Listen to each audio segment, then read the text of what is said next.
All right, we are ready to edge this thing. So the glue has dried and you can see it is much harder to bend as it was before, so that cardboard in there is stabilizing it. The leather is glued on and it's nice and smooth underneath the pin. So materials needed. You're gonna wanna get some Glover needles.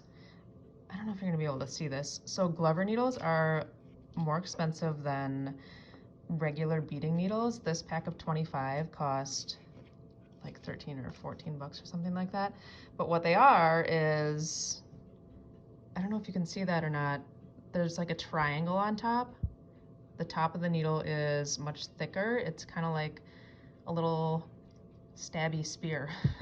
Like it's gonna stab through this leather much easier than a thin beading needle would, at least in my opinion, and the beads are still gonna be able to fit through it. So this is the design that I'm gonna teach you guys how to edge. I think it's called a Picot edge. At least that's what I learned over on YouTube when I first started beading. So I'm gonna have the black row on the bottom, these black ones, and then I'm not sure, I don't know if I'm gonna do this dark green or this rainbowish bluish green, I can't decide yet, but the black row is gonna be on the bottom, and then on top of the two beads there's gonna be a green one. And it's super simple. Since this is so dark, I want to use black thread, and since this is not nylon thread, we are gonna wanna wax this up really well when edging. All right, I'm ready. So I'm gonna go with this dark green. I just think it's a really pretty color and it might bring out the green in this center stone. And we got our Glover needle and black thread all waxed up. I also have a piece of scrap hide with some just like bandaging tape on my finger, because your finger is going to get sore pushing this needle through leather. So I'm going to start, and I've never filmed this before, so hopefully this works. Do you see how I'm going not right here on the back? I'm going to go in between. I'm going to go in between here and start right in this bottom corner. So the knot is going to be inside there.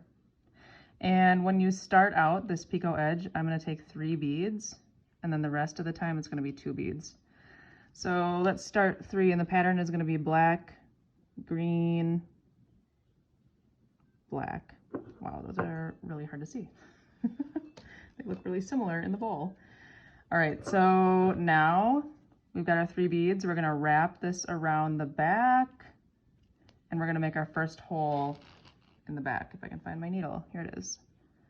Okay, so right there, and I'm going to press it through so it is nice and close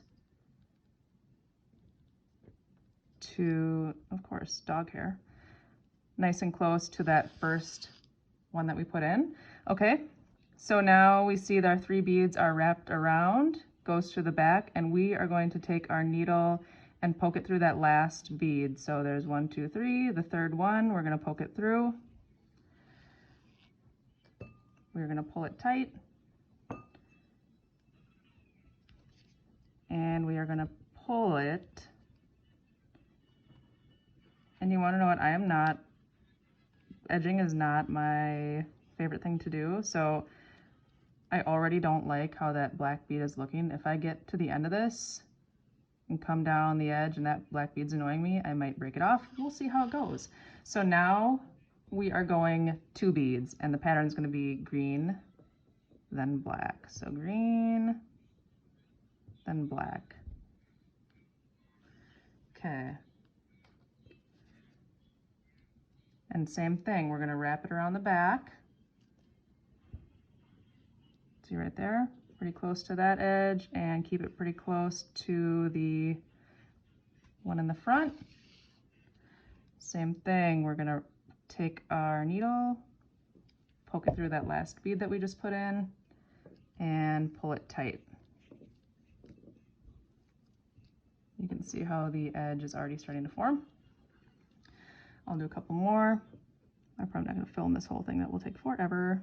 Oops, sorry, green, right? If I can get a green, here we go, green, then black.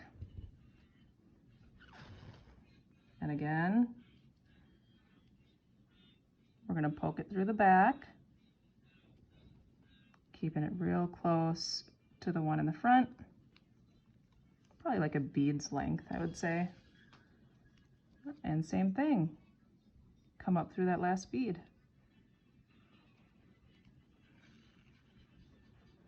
Okay, pull it tight, and you can see, shoot, where's my camera? You can see how it's kind of starting to form this type of thing. You know what I'm saying? Okay. All right, I'm gonna show you guys how I'm gonna close this up. So do you guys remember when I started? I started with that black bead way down there. Technically, I'm supposed to have a green bead kind of bridging those two, and then I would come up through that last one and tie a knot. But it's so far down there that I don't know that I'm gonna do that. I might try and wing it and do something else. So let's do a green and a black. I'm gonna come around the back. Okay. Come back up through that last bead.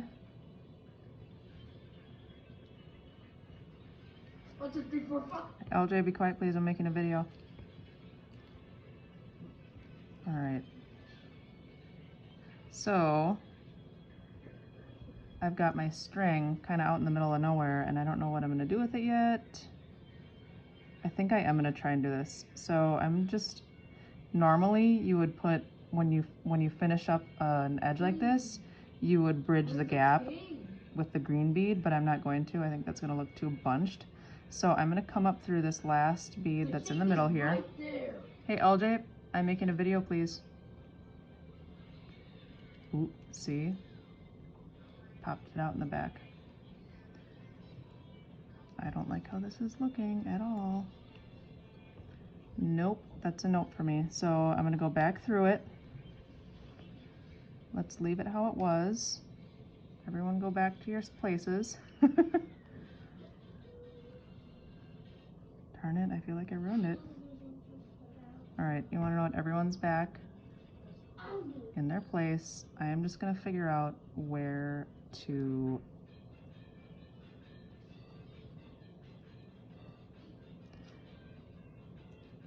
I'm gonna poke it back there.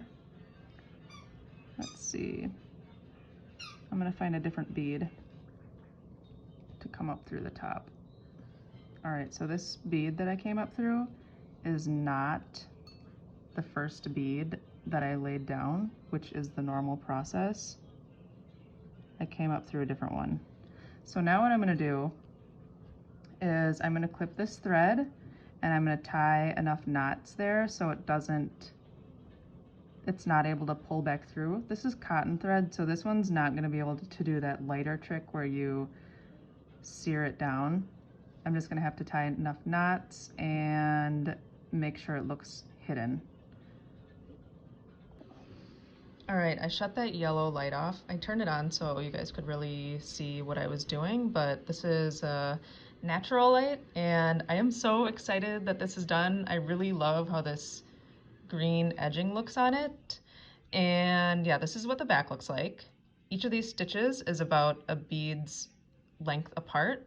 When edging it, just eyeball it. You don't need to measure it or anything. If it's not perfect, that's okay. So thanks you guys for watching, and you wanna know what? I think I'm gonna have to make another video on the closing of that. This was not normal. Sometimes you just gotta wing it and make it work. That was not the traditional way to close up a project. So stay tuned for more videos on how to back and edge things. Thanks guys.